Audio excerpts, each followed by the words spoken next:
Hello दोस्तों, नमस्कार सभी को। मैं विनय यादव आप सभी का स्वागत करता हूं इंग्लिश की नई क्लास में, नए वीडियो में।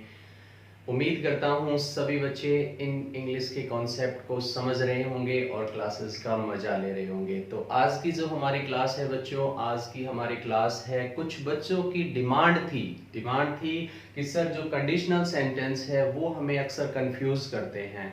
तो बेटे आज हम इसी कंसेप्ट को, इसके बाद आपको कंसेप्ट समझने के बाद आपको कोई प्रॉब्लम नहीं होगी कि आपको ये चीजें कंफ्यूज करें। तो हम अपनी क्लास को शुरू कर रहे हैं। शुरू करने से पहले आप सभी से ये कहना चाहूंगा कि आपका अपना जो YouTube चैनल है इंग्लिश विद विनय यादव, जिस पे आप ये वीडियो देख रहे हैं, इसे जल्दी से सब्सक्राइब करें, शेयर करें और कमेंट में अपने व्यूज जो हैं वो जरूर मुझे बताएं। तो क्लास शुरू कर रहे हैं।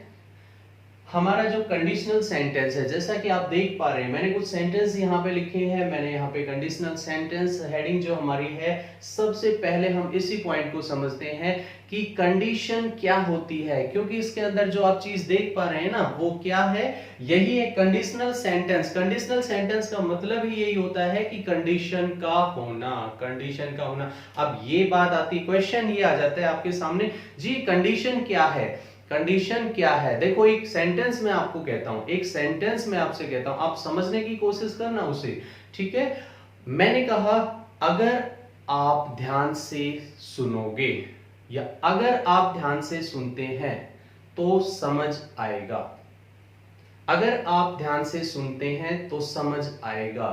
अब इसमें आपको मुझे ये बताना है कंडीशन क्या है। सर कंडीशन, इसके अंदर कंडीशन, जी हाँ बच्चों, इसी में कंडीशन है। कंडीशन क्या है, कंडीशन है अगर आप ध्यान से सुनते हैं, ये हो गई कंडीशन। और कंडीशन जब आपने फुलफिल की तो एक रिजल्ट उसका सामने आया, और रिजल्ट क्या सामने आया कि आपको समझ आया, है ना। तो इसमें दो चीजें हमारे सामने आई। दो क्या चीजें सामने आई कि इसके अंदर एक तो कंडीशन है और दूसरा क्या होता है, रिजल्ट होता है। तो कंडीशनल सेंटेंस में एक नहीं बच्चों, कितने सेंटेंस होंगे, दो सेंटेंस होंगे। कितने होंगे, दो सेंटेंस होंगे। बात क्लियर हुई। क्योंकि पहला क्या था, अगर आप ध्यान से सुनते हैं तो आपको समझ आएगा। तो ध्यान से सुनना एक सेंटेंस हुआ, दैट इज कंडीशन। रिजल्ट क्या हुआ, आपको समझ आया, that is another sentence. Clear हुआ पॉइंट, बिल्कुल। अगर आज बारिश हुई, अगर आज बारिश हुई तो मैं पकोड़े खाऊंगा। क्या बात है, मुंह में पानी आ रहा है बच्चों, है ना। तो क्या हुआ, कंडीशन, कंडीशन क्या है, बारिश अगर आज होती है तो फिर रिजल्ट आप उसको करेंगे, है ना। तो यही चीज हमारे सामने आई कि सेंटेंस कितने होते हैं इसके अंदर बच्चों, दो सेंटेंस होंगे। क्या होंगे, दो सेंटेंस। और एक में क्या होगा इसके, एक होती है कंडीशन और दूसरी क्या कहलाएगी, दूसरी क्या कहलाएगी, जल्दी से बता दीजिए। दूसरी हो जाएगी हमारा रिजल्ट, ठीक है। एक कंडीशन हुई और एक रिजल्ट हुई। तो कंडीशनल सेंटेंस में एक नहीं दो सेंटेंस होते हैं। अब हम क्या करेंगे, कंडीशनल सेंटेंस को समझेंगे। उसके लिए हमारे पास एक बहुत प्यारा सा वर्ड है जिसे हमें समझना होगा, और वो वर्ड क्या है, क्योंकि उसके बिना हमारा जो कंडीशनल सेंटेंस आगे नहीं बढ़ पाएगा बच्चों। और वो प्यारा सा वर्ड मैं आपके सामने लिखता हूं, आप उसे हमेशा ध्यान रखेंगे। और क्या है ये वर्ड, एक बार देख लीजिए। मैंने क्या लिखा आपके सामने, इफ। क्या लिखा, इफ। इफ का मतलब क्या होता है, अगर। इस वर्ड से हम किसको समझेंगे, कंडीशनल सेंटेंस को समझेंगे। मैंने आपके सामने सेंटेंस लिखा है। इन सेंटेंसेस के बेस पे तीन बातों को हमें समझना है, तीन बातों को समझना है। इन तीनों को समझने के बाद ही आगे के सेंटेंस को आप कर पाएंगे। मैंने आपके सामने सेंटेंस लिखा, if he will host a party, if he will host a party he qualifies the exam. जल्दी से मुझे बता दो, अगर आपको पहला पॉइंट समझ में आया था कि कंडीशन और रिजल्ट, तो इसमें कौन सी कंडीशन है, कौन सा रिजल्ट है। भाई वो कहता है he will host a party, वो पार्टी होस्ट करेगा। ही क्वालिफाइज द एग्जाम, एग्जाम को क्वालिफाई करता है। बिल्कुल समझ आ गया जी, कोई दिक्कत नहीं है। क्या समझ आ गया कि ये जो पार्ट आपने लिखा है ये क्या है, हमारा कंडीशन है। क्यों, क्योंकि जब वो एग्जाम क्वालिफाई करता है, एग्जाम क्वालिफाई करता है तभी तो वो पार्टी होस्ट करेगा। वो क्वालिफाई जब एग्जाम करता है तभी तो क्या करेगा, होस्ट करेगा। किस चीज को, पार्टी को होस्ट करेगा, है ना।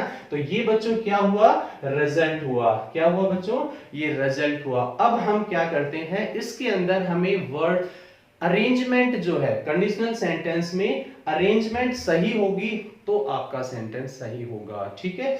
और हम क्या करते हैं, जो हमारा ये प्यारा सा वर्ड था, ये जो हमने रिजल्ट के साथ लगाया है, ये कभी भी रिजल्ट के साथ नहीं आएगा। कहां आता है ये? हमेशा इफ के साथ। बिल्कुल, पहला पॉइंट क्लियर हो गया। पहला पॉइंट क्या था? अरेंजमेंट। फर्स्ट क्या था बच्चों? हमने लिखा यहां पे अरेंजमेंट ऑफ द सेंटेंस, जो हमेशा सही होनी चाहिए, ठीक है। अरेंजमेंट सही होगी। If he qualifies the exam he will host a party, या फिर आप इसे इससे बोलिए he will host a party if he qualifies the exam.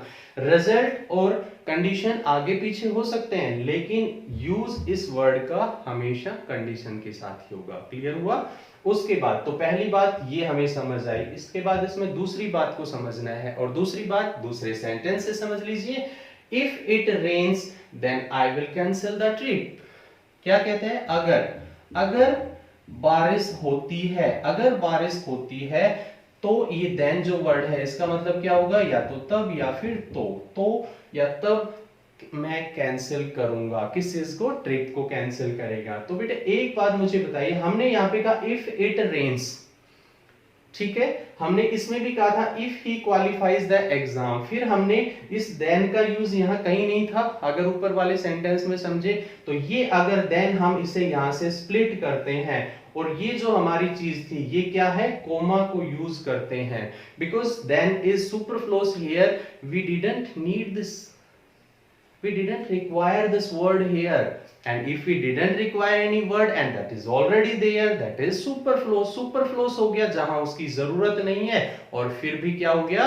वो वहां पे यूज हो गया। तो क्या कहता है? इफ इट रेन्स, और फिर किसमें? कंडीशन के बाद हमने क्या लगाया? कोमा, और देन को हटा दिया। देन इसके बाद एक वर्ड और भी होता है लेटर। ऐसे वर्ड्स क्या रहते हैं? स्किप रहते हैं, यहाँ पे यूज ही नहीं होगा। If it rains I will cancel the trip. बिल्कुल सही कहा आपने। क्या दूसरी चीज हमें समझ आई बच्चों? क्या? सीक्वेंस। और सीक्वेंस वैसे हम अगर इसे लिख के देख लें तो क्या होता है? इफ हो गया, प्लस इसमें क्या आ गई? कंडीशन, और फिर आ गया कोमा, और फिर आपका क्या आ जाएगा? रिजल्ट। ये बच्चों हमारा सीक्वेंस होगा कंडीशनल सेंटेंस का। बिल्कुल सही समझा आपने। इफ के बाद आपकी कंडीशन, और फिर आपका कोमा, और फिर रिजल्ट। ये जो वर्ड है इसका यूज नहीं होगा। बिल्कुल सही है। 2 पॉइंट क्लियर हो गए। अगली बात पे हम कर लेते हैं, क्योंकि हमने कहा 2 सेंटेंस हैं तो दोनों में टेंसेस कौन से होंगे? बड़ा इंपॉर्टेंट पॉइंट है तीसरा। टेंसेस अगर गलत हुए कंडीशनल सेंटेंस का खेल खत्म हो जाएगा, ठीक है ना।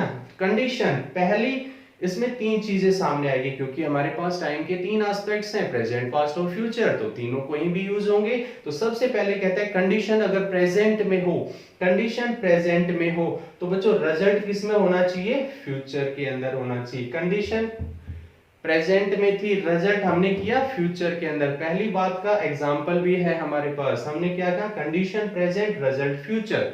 कंडीशन पास्ट, कंडीशन अगर पास्ट में है तो रिजल्ट होगा या तो पास्ट के किसी पॉइंट ऑफ टाइम पे, पास्ट का पॉइंट ऑफ टाइम मतलब आप कह सकते हैं सिंपल पास्ट, या फिर प्रेजेंट में। इन दोनों में हमारा क्या होगा? रिजल्ट। कब होगा ये देखिए आगे हम समझेंगे अगली वीडियो में, लेकिन यहाँ पे हमें आपको इस बेसिक को समझना, इन 3 चीजों को समझना जरूरी था।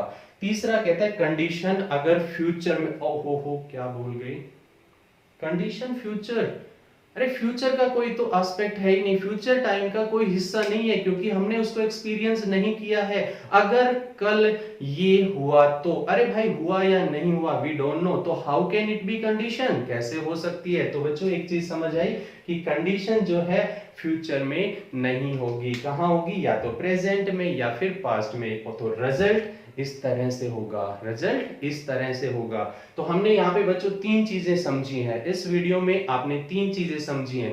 पहली क्या है? अरेंजमेंट, ठीक है। एक बार मैं ब्रीफ कर देता हूं पूरी वीडियो को। इसमें क्या समझा हमने कि कंडीशनल सेंटेंस में 2 होंगे, एक सेंटेंस नहीं होगा, एक कंडीशन तो दूसरा रिजल्ट। इसको हम यूज करते हैं इफ के साथ। इफ का यूज होता है हमेशा कंडीशन के साथ। कंडीशन के समझने के लिए अरेंजमेंट सेंटेंस का बिल्कुल सही होना चाहिए। दूसरी चीज सीक्वेंस जो होता है इसका if plus condition plus result, और तीसरा कंडीशन इसमें हो तो रिजल्ट यहाँ पे, कंडीशन पास्ट हो तो रिजल्ट या तो पास्ट के पॉइंट पे या प्रेजेंट में। बिल्कुल आसान सी चीजें हैं, बिल्कुल ही आसान है। आप इस वीडियो को देखिए, समझिए, बहुत आसान हो जाएगा। अगली वीडियो में हम आपको बताएंगे किस चीज के बारे में, इस तरह के एग्जांपल्स और सेंटेंसेस को समझेंगे और बताएंगे कि कैसे रिजल्ट यहाँ पे है तो कैसे कंडीशन यहाँ आई, और कैसे कंडीशन है तो किस टेंस में रिजल्ट आया आपके सामने, वो अगली वीडियो में रहेगा। उम्मीद करता हूँ ये वीडियो समझ में आई हो तो सभी बच्चे जल्दी से अपना कमेंट लिखें और मुझे बताएं कैसी वीडियो लगी, और जल्दी से इसे शेयर और सब्सक्राइब करें। तब तक नेक्स्ट वीडियो के लिए वेट कीजिए, हम मिलते हैं अगली वीडियो में। Thank you so much, have a good day everyone.